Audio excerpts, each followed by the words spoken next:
Our next guest is in the studio. His name is Boniface Mwangi. What he does for a living, who knows?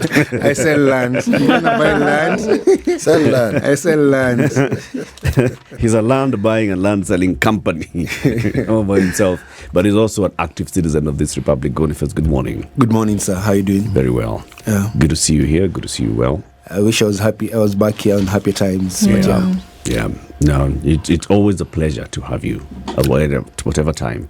And this is actually also a very important juncture in the history of the democratization of this country. So it's a good moment as well. True. Siti, patia huyu jamaa proverb ya wiki. Mimi nimekuja na yangu bro. Wacha tusikie yako, wewe ndio mgeni bwana. Nimekam na yangu, nimesema na hiyo proverb. You have a proverb. I have a proverb for the day, man. Okay. The child who is not embraced by the village will burn it down to feel its warmth. The child who is not embraced by the village will burn it down to feel its warmth. Tafsiri. Well, there's similarity here because the proverb from Mauritania is what a child says they have heard from home. So we were synced. Kabisa? We were of a similar mind. You're saying the same thing? Yes, we were. Okay. How do you interpret Bonnie's proverb? If a child sees no value in that home, burning it to ashes is of no consequence to them. Yes. People don't burn things they value. No. If they see no value, it's very easy to burn it because you actually have no connection with it whatsoever. Yeah. Yes. Also, there's the other side of probably it's talking to the village. If you do not offer warmth to this child, the child will look for warmth and the child will burn down the village in pursuit of the warmth. So this is both sides. Kabisa. Yeah? Okay, now you interpret City's proverb. What was the proverb again? Right. What the proverb was, again, what a child says they have heard from home. It's true. It's monkey see, monkey do. So they have seen it before, they're going to do it. Yeah. I think if you look at the Gen Zs, they've seen some of us protest, now they're doing it. Yeah. You think they're copying what they have been seeing and hearing from home? No, they're actually doing it in a smarter way. Right. They don't want violence. They understand the Constitution, Article 37 of the Constitution. They're cool kids. They mobilize themselves.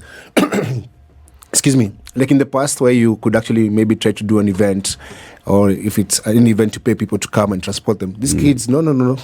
They carpool, they come together, they take matatus, they walk, and they come because they're committed. They have a bigger picture of this country than we do have. So I see the similarity that they learn from our mistakes, they learn from our fears, and they came back fearless saying, we want better. They have iterated. But if you've organized demos before, yes, right? And just like you've mentioned here briefly, when you're organizing a demo, you've got to think end to end, including the logistics of how this demo will take place. This one, people have just been dumbfounded and wondering, okay, so how did this begin? How did it begin? I'm sure you've sat down and asked yourself and tried to trace the steps back. How did this particular Gen Z protest begin? So there's no one source of beginning. There's excuse me, sorry. So this is what actually happens. Members of parliament say they're going to pass the bill, whatever happens. People go online very, very upset. And David D calls Kenyans digital wankers. That particular day, I was at a funeral at Langata Cemetery, Jambi Koikai's funeral. Yeah. And I was with a colleague of mine, and they were going to cover the funeral. And I said, you know what? So they're actually covering how the state of Langata Cemetery, because it's full. Yeah. So we said, let's go there to bury Jambi and do a story about the cemetery. And also highlight the state of the cemetery. It was full like 20 years ago. So we're there, and I scroll online, and I see that you're being called digital wankers. And I'm like, dude, we're not digital wankers. We can do more than that. So I tell my colleagues, you're going to go to Parliament and do a video. So I go to Parliament, and we do a video called Occupy Parliament, and say, we're going to come and occupy this Parliament next week. And you put the video online, 1 million+ views on TikTok, and people pick it up and say, we own this idea. So it moves from me saying, let's occupy Parliament, to everyone says we're going to reject this finance bill in totality. Before the beginning was, there are elements of the bill that we don't want. But it became, you know what, this thing, don't even amend it, we reject it. So the following week, you say, you know what, We call guys in the office, say, what can we do? What you normally do, you design placards, say guys are going to show up, but people actually send themselves. You tell them, come with a placard, come with everything. So it moves from being one team's idea to everyone's idea. So it's owned by everyone. We notify the police and said on Tuesday we're going to go there, and we go there on Tuesday. There are many people. The police come as usual, tear gas. We say we're going to go back on Thursday. Then we go back on Thursday. Then we say we're going to go back the following week. At every single juncture, we let the police know we're going back, and you're going to be many. But what they decide to do, the state hasn't changed its tactics. So week 1, that's when the abduction started. People get arrested. Then Law Society of Kenya, Faith Odhiambo, man, I'm a big fan. I think she's a patriot, and I think she's the best so far under the new constitution dispensation. So the police do what they normally do. They arrest hundreds of people, like 400 people are taken to Central, Kamkunji, all over. The lawyers go, LSK fights for them, some are taken to court, and the court acquits. So this boldens with the people to go back to the streets. Now, the following week, which is this week now, politicians realize they're losing the narrative. And what do politicians do every time? They hire goons. But before the goons were hired, 2 days earlier, we told the police, we went online and said, they're planning to destroy the city. They're planning to come and mess the city. Because we had 2 previous protests the previous week. Not a single injury, not a single destruction. I have a picture that I'm going to share today of a lady whose car back window was broken by the police with a tear gas grenade outside Family Basilica. People covered the car with matawi. Like they took leaves, covered the car, and waited for the lady to come so she could drive the car home safely without any loss. That last week on Thursday, and even that Tuesday, people walked home safely. No muggings, not a single robbery reported, no shop destroyed, nothing like that happens.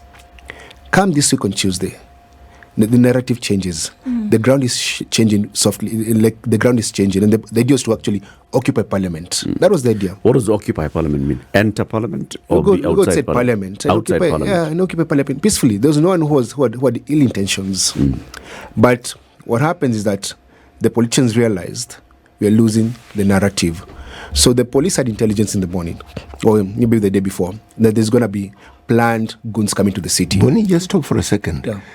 Occupying parliament to what end? To what end? So it is like besieging parliament for them to do the right thing. Was the plan to enter parliament? There was no plan to enter parliament. It was to be outside on Occupy the Parliament Road. outside and then make them do the right thing. Just to apply To have pressure them- by your presence. To have them aware that the presence. We are outside and we are Yes. watching you. Okay. Okay. And we begged the police, said, protect parliament. Come and surround the entire parliament. We're going to be outside saying this is what you want. Let them hear us as they vote. Let them hear us as they debate. Okay. That was the plan. Okay. And even if you look at what Giuliani said, you know what? Carry those small speakers. Come, let's sing, let's dance. Come with their favorite songs. It was a protest party. It's like a block party. We are watching you, but we're doing it in a cool way. Then doctors came and said, we're going to have medical tents. Even this week, actually, someone had volunteered to give us toilets in the city. Then the Jamia Mosque opened the doors, and Family Basilica opened the doors. It's actually a peaceful movement to hold our leaders to account. It was just a peaceful thing. And everything was being done within the constitution. So what happened? So what happens, internally, the government is at war with itself. That's the truth. So people in the government see an opportunity to undermine their boss and to do their own things. And they do what they did in Juja Farm. They decide, particular members of parliament from Nairobi area and Kiambu County, are going to hire goons. And when Nkomen knew there were going to be goons, he locked down the city not to allow people to come in. And we should actually open the city because it would have actually had more protesters who are peaceful than goons. Because the goons are not many, but they're more violent. So we learn that goons are going to come to the city. We tell the police. Even Nuruddin knows about this thing. No, it was not a secret there were going to be goons in the city. But I also think Kome played into the goons' hands. Because what actually happened, when the goons showed up, the police retreated. And they left the people to loot shops. But I also think the head of state actually was at play in this game because by the looting happening and shops being destroyed and courts being burnt and city hall and parliament, and I come back to the parliament fire, it gave a chance for the for the head of state to actually deploy the military. But at the onset, they knew there was going to be goons in that city. What they could have done actually, withdraw the police from the peaceful protesters and go protect property. But what did they do instead? They shot peaceful protesters. They shot at people. They killed people. So the entire country is in mourning, and because the police allowed goons to infiltrate a peaceful protest and cause damage. The last 1 week, we've had 2 peaceful protests. This week, politicians got involved, and that happened. And what is very sad is that this country does not hold leaders to account. Last year, there was the expressway damage, and people died. It was sponsored violence. No one was held to account. And because we never hold leaders accountable when they hire goons, they're allowed to do that over and over again, because their playbook is actually, if you get resistance, you hire goons. When people oppose you, you hire goons. Like yesterday, Rongata Ronga is actually another good example. There's an activist in the community who sent a message to the OCS, which I have screenshots, and the local NIS guy is telling them the MP of the area is organizing a counter protest, and it's going to be bad, because what you promise goons when you give them a job, you tell them, listen, I'm going to give you 1,000 shillings each. I'll protect you from the police, but you have a chance to steal. So when goons come, they're coming to cause mayhem and steal, because they know very well who's going to get blamed. The people, the organizers of the original protest. Yeah. On Tuesday. Yes. At this point in the afternoon, when people then gained entry into Parliament, where were you? I was near Parliament, and I went all the way to Parliament, and then they realized there were goons all over. And there was police shooting people. How did you identify them as goons? They raided there's a restaurant. There's a restaurant opposite City Hall. Yeah. There's a new restaurant. There's a Coca-Cola distributor. It's called Ashaki. Yeah, Ashaki, and then there's a Coca-Cola distributor. They broke into that. There were protein fences and carrying them away. I even met someone in the National Assembly fridge.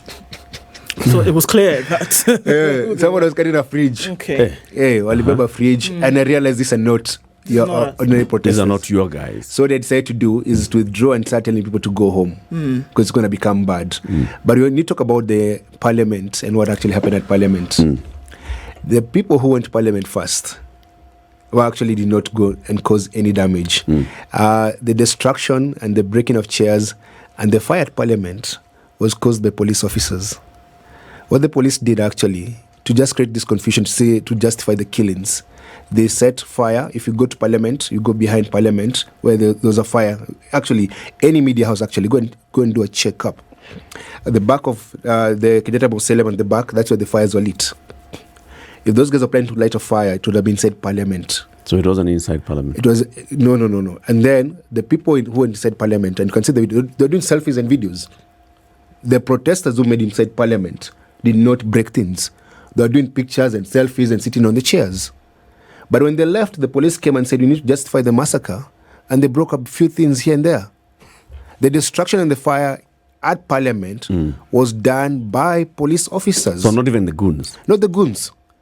Let me tell you, you're trying to get into Parliament, and you're trying to see, what can I do here? Or what can I take? So they went and ate. Some guys were eating. Also, what can I carry away? You don't go there and say, let me start a fire. So the fire was actually done later. So go to Parliament today, and this I heard from a member of Parliament, go to Parliament today, go and check where the fires were. The particular fire that you saw was at the security office, that is the guys who guard the mausoleum, where they sit. No one would have gone behind Parliament to light a fire. You light fire in front of Parliament, or you burn the Parliament itself. They did not do that. So the state allowed goons to do these things. Then the state did a bit of cover-up by setting fires around Parliament to show that the country is under siege. Okay, so we saw an interesting video Yeah. of the Tuesday happenings, which, gives rise to what you're saying now. When you realize that things were actually going south, and you are now telling people, and we saw it over socials as well, go home, leave the city, because things are about to get ugly. But you were told, you're not our leader. I got punched in the face. It was interesting to see that happened. But there was actually the call for people to disengage from what was happening at that point, because it did get pretty ugly, and say, then now go home. But that was not heeded too. Some people, quite a number of people, did try to leave the city. But then there was still the insistence on staying.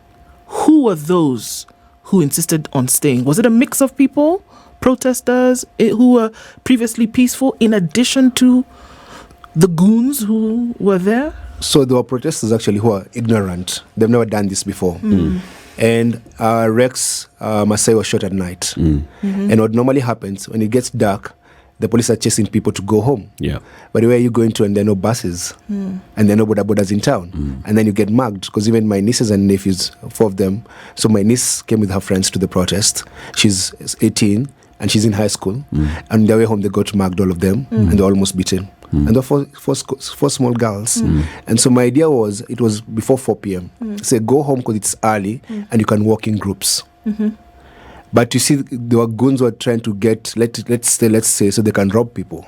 And then, you know, because there's so many protesters on Kenyatta Avenue and Koinange Street, there was absence of police.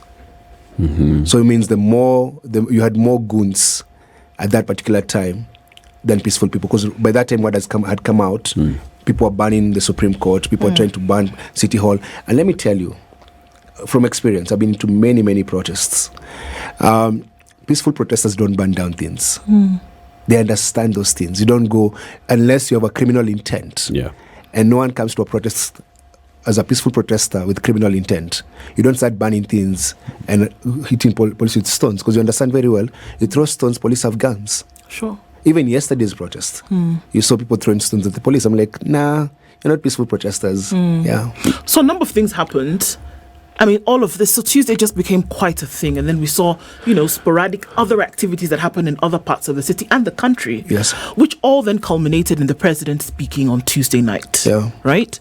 Wednesday night, he spoke. Yeah. And it was the complete withdrawal and rejection. So it seemed like there was an answer to what was being asked for by the protest that started a week before that. Yes. Was that enough? So number one, on Tuesday, the president lacks compassion and empathy, and he came and accused people of treason. There was no treason from the protesters. The treason was committed by the state by trying to overthrow the will of the people and the voice of the people. And the president's language was very dehumanizing, because people were in mourning. Mothers had lost their babies, people had lost their spouses. It was just a sad day for the country. And the president is supposed to be a unifier, not a divider. His language, his tone was just off. And it speaks about a man who doesn't even know what he's doing. Because if you're used to having your way, then you get challenged by 19, 18-year-old kids telling you, you know what, that's not the way to go. If you're going to spend our money, you need to explain where you're spending our money and where you're going to spend that money. So the president was challenged. Then he came out guns blazing. And people tell him we can't do that. So the following day, because he's a puppet of the West, IMF, World Bank, and the people that he's signing all these deals with, tell him you can't speak like that. Then he comes back and lies to the country that 6 people died. And that's not true. So is the man in charge, or the man doesn't know what's really happening, to a level where the president has to actually call the military to his help. That means he's not fully in control of the government. So the rejection of the bill in its entirety then was essentially not enough. Is that what you're saying? So was it enough? It's too little, too late. People did not have to die for him to reject the bill. People have been talking about for weeks, saying this bill is bad for the country. And the argument is very, very simple. If you don't have enough money, you budget well. If you don't have enough money, you don't buy carpets and luxurious cars and do renovations. If you don't have money, you don't give your wife and your deputy's spouse over $1 billion shillings, 1.3 billion. Actually, the Gen Zs actually have a problem. They say, you work here, you work here, you work here. Your spouses don't get salary from this place. Why are you giving your spouse a salary and they don't have a job? They don't have a job. What's the job description that you have to be given over 700 million shillings? People are saying, if your game is that low, man, raise your game so you don't have to give your wife so much money. And there's so many illegalities in that budget. You remember there was a guy called, he was a finance minister called Uhuru Kenyatta.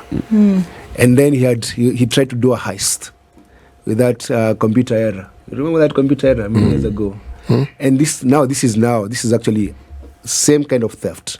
The guy wants to budget with money in his pocket. He wants to get all the money, then spend the way he wants. We're saying it's our taxes. And we're saying, the president claims, because I don't think it's true, that we're servicing debt.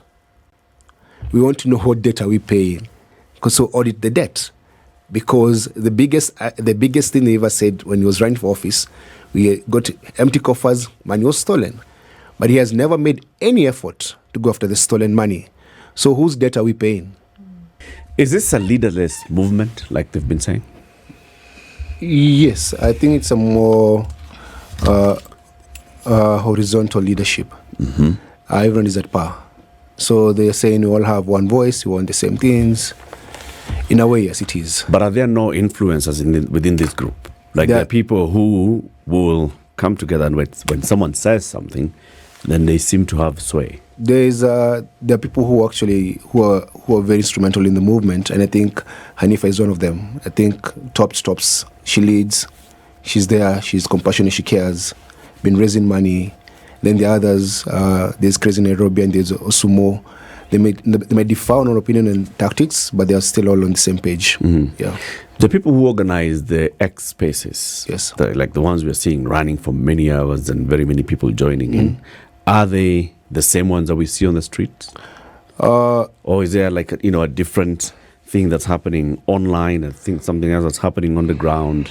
So there's more people who are vocal online and more less visible offline, and then the people who are more visible offline and less vocal online. So there's a bit of both. So do you want to ask? Yes, I wanted to ask. You see, when one talks about the leadership issue, the presence or the absence of it, I think the question is being asked in the traditional sense of leadership. Because political movements have had to do the rallies and then gatherings in open spaces and people stand up to speak, so you can easily recognize. But if you're talking about leadership in this era, it looks like who is followed, who is listened to, who has people who are tuned into the message that they have. Which takes me to how long has this conversation been taking place? Because in my opinion, it appears that dissatisfaction has existed for a long time. And somehow people coalesced now around the finance bill. The finance bill was the tipping point. They were already happy, they were dissatisfied, then the finance bill comes about and the question has been asking has been answered. This is now the straw that broke the camel's back. They said, Apana. This one. And yet, the leadership that is being spoken of, there are many people who have voices that people follow and listen to. It's not one person. But on this particular matter, they seem to have agreed. And so they've come together. And it's a diversity. Now, this is new from my opposition. It's new. So one can't say it is Raila Odinga who has called this rally. And it really helps because there's no one to compromise. But then again, we've seen these kind of things happen. Like in Egypt, it was a leaderless movement organized on social media that ended up with people pouring onto the streets in Cairo, in Tahrir Square, that forced the president, Mubarak, out of office. And then thereafter, all these people retreated, and it appears like, their fire was just snuffed out. What they were pushing for was not realized. There was no one to carry on that movement. We saw it again in Khartoum. People came out and they wanted a change. They were tired, they were pissed off, and the price of bread was the tipping point that time. And they came out and they said, okay, so enough of this thing, the military dictatorship, Bashir, get out, go. They go back home. Look what happened. So the issue I'm asking is, if there is no leader, but then we have seen lessons from elsewhere where these leaderless movements have actually ended up achieving something, but not achieving something at the same time.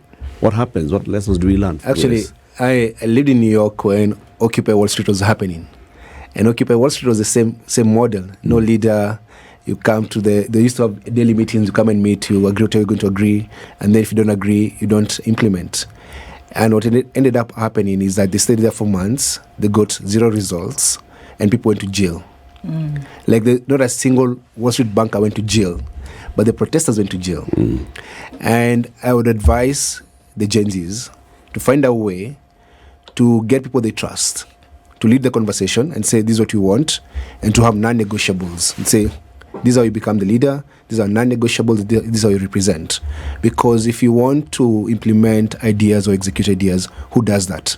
Because right now I think that a lady like Hanifa is carrying a very big burden. She's going to many hospitals. She's handling phone calls. Her emotional and physical state is stretched. And so, but if she had a committee to lead, like Mao Zedong, it was a committee that helped implement the Great Leap. If you look, Communist China is led by a committee. And so form a committee that can actually help articulate your issues, and then maybe find elders to guide you on how to go about it. Because they have a moment. And if they don't seize the moment, it will fizzle out. Right now, they have everybody's attention. So make the demands now and make non-negotiables. I think they can still do a 1 million march and get the government to give them security and to stop killing them. Because the government this week allowed goons hired by politicians to kill its young people, which was a betrayal of what they're trying to do. And the things that happened this week are unforgivable. If Ruto thinks there's anything he's going to do in the next 2 years, in the next 1 week, that will make these young people forgive him, he can forget about it. These are unforgivable. Peaceful kids went to the streets and the government let them down. He'll never be forgiven. Our parents might have forgotten about post-election violence. Some of us might have deliberately tried to erase PV from our minds and his role in it. But this particular incident, these kids with their phones, some of them saw it for the first time, brains scattered on the pavement. The government stole their innocence. The Gen Z have not gone through the Moi era of tribal clashes. They didn't go through post-election violence. They've never gone through such a thing. And they saw it on TV, and some saw it firsthand. And they'll never forget, and they'll never forgive. They've been radicalized. Completely. Their innocence is gone. They were innocent on Monday. Now they're no longer innocent. Then Githurai happened. Then Rongai happened. They're like, dude, what kind of a president are you? Then, yesterday, Thursday, when they went to the streets with flowers, they're getting arrested for carrying flowers. You're arresting a child for going to mourn someone who died. How messed can you be as a president and as a government? Arresting kids for going to mourn their dead friends. So which way forward? Because you see, we're hearing two sides of a conversation. Like yesterday, there were two conversations happening at the same time. Yeah. There was a conversation that said, let's continue the march. Yes. And there was another conversation that was saying, okay, guys, let's galvanize the win and plan for the next steps. Yes. And it appears that those two are conflicting and they're still not sure which way to go. And there was also some people who were paid by the state to incite young people to go to State House, which now brought in a lot of division for yesterday and a lot of fears, which made parents tell their Gen Zs don't go to the streets because going to parliament will get you killed. You see, the problem we have right now, because the government doesn't know how to control the narrative, there is a lot of infiltration and a lot of bad messaging to confuse the people. Now, what next first? We need to mourn the dead. We need to bury our brothers and sisters. We need to discuss compensation. I think before we go to the next level of what happens next, the bill is dead, and we need a people's bill. If the government doesn't have money, we need to address how it can cut its expenditure. But if you get to that juncture, because that's going to be done on the parliament level and other level, what do you want? You want the truth. What really happened? The people responsible for the violence in this particular week need to be held accountable and prosecuted.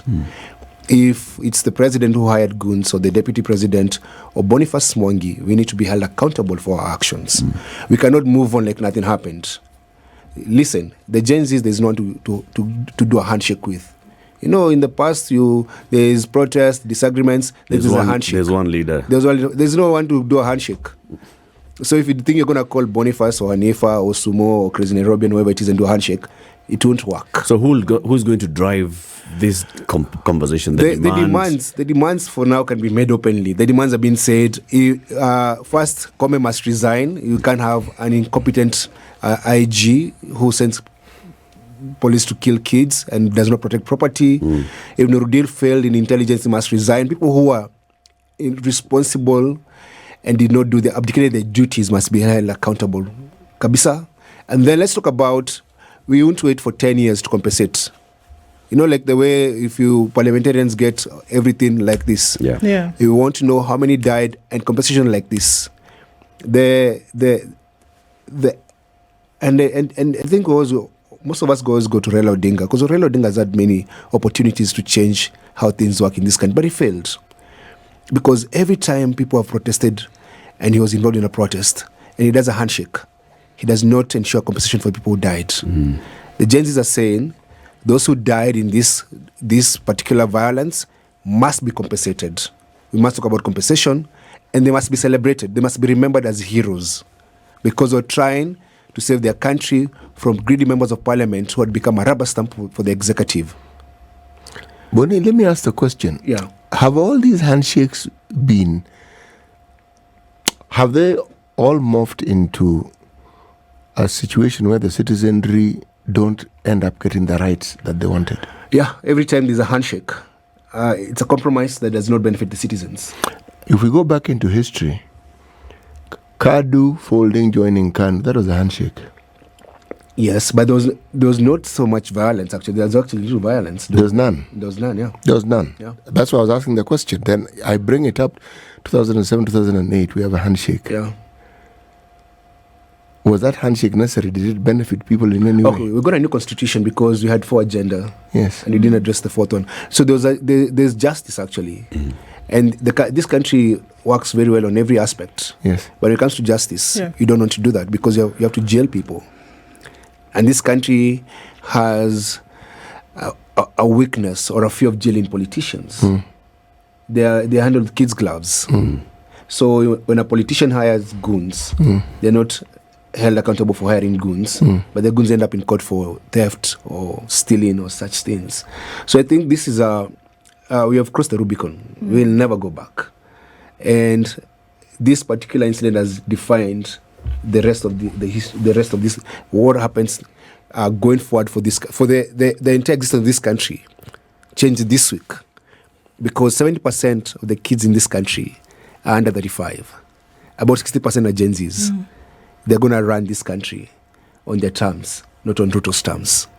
He might have the military and the police, but the Gen Zs said, no, you can't do that. If you go online right now, they have zero respect for him. You go back to his village, they have zero respect for him because you don't kill kids. You might have tear gas kids at Langata Primary School, but you can't do that again in 2024. Yeah.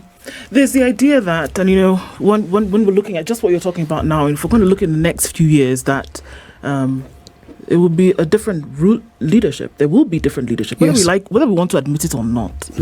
And that there are certain processes within a formal state. Yes. Right? We're not talking about it in a state of anarchy. Within a formal state, that there are certain processes then that have to take place. And then one would say, is it necessary then to have somebody who does take up that position of leadership to drive the agenda?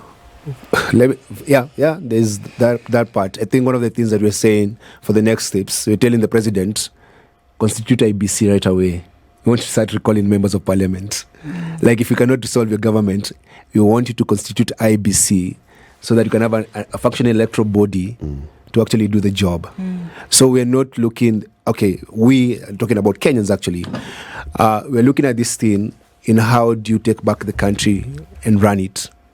You take it from the hands of the goons and the mafia and say, how do we have a country that respects the rule of law? And it's actually very sad that when you talk about the rule of law, the president has spoken, yes. The Chief Justice has not said anything about the killings and what even happened to her office. And she's very silent about it. So we're saying we need to take back our country and run this country. And how do you do that? It's through elections, actually. Yes.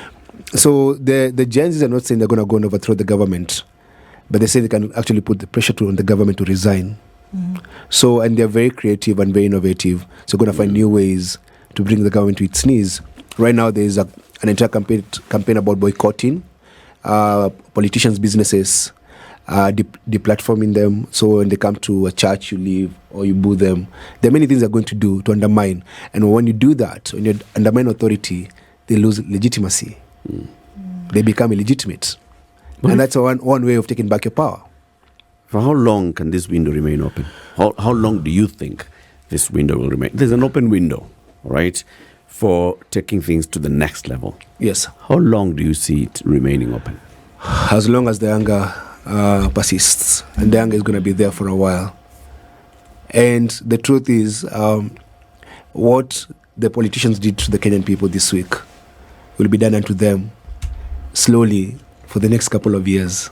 That bitterness is there. You don't kill kids. You don't do that. Yeah, but then there's something that's critical, like Ndu is saying. Yeah. So you are angry and disappointed with the current crop of leaders. Okay? So you've got to start identifying then who the next leader is. And we keep saying it here on this show very many times that Kenya has had a problem for a long time of voting out leaders and not really considering who you're voting in. So people don't vote in leaders. You're like, so and so, hata tujamuona hapa, hata mfanya nini, hata huyu harudi.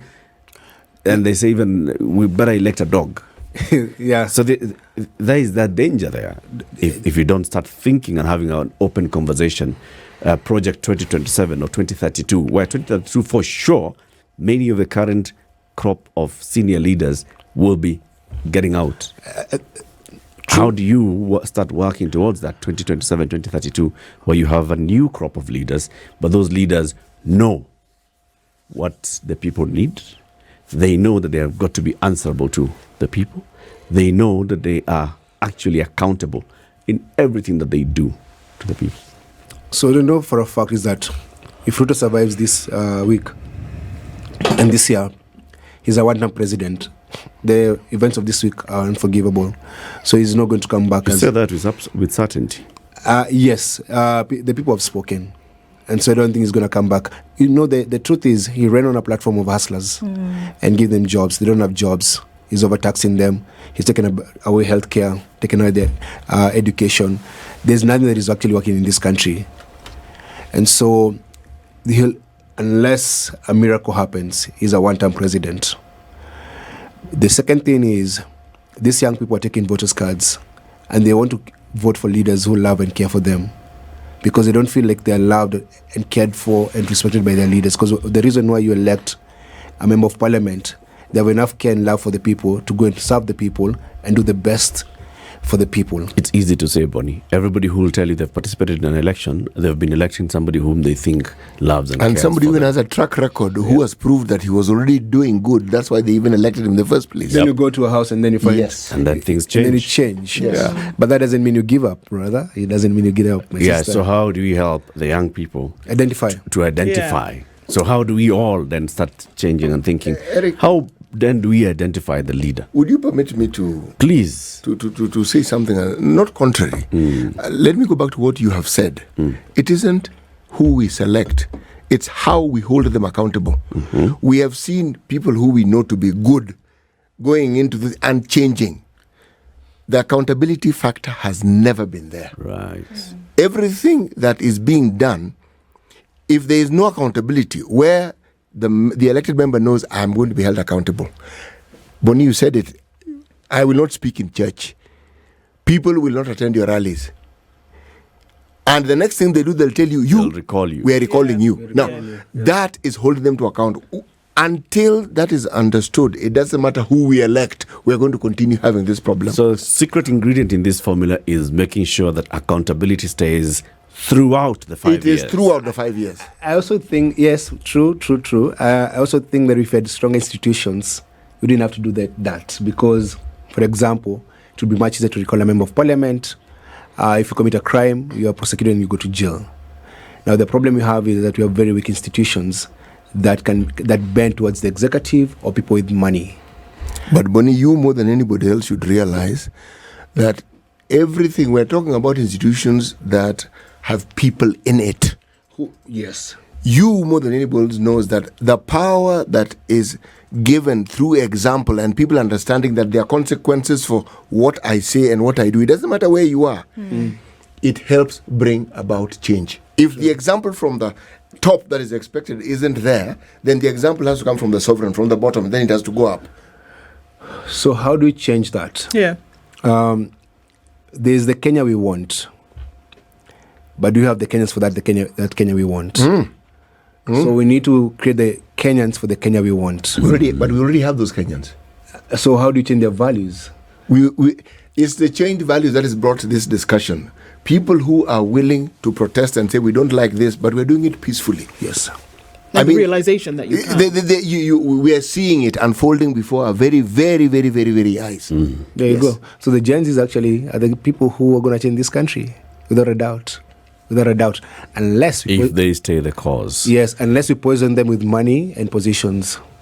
Because that's what we do. And even if you do, can you poison all of them? Those who are youthful in the 80s into the 90s, they've pushed and saw the repealing of Section 2A. Yes. They pushed and they saw an opposition candidate and grouping of candidates coming to power. They pushed them to come together, and so coming to power, they gave up the fight, man.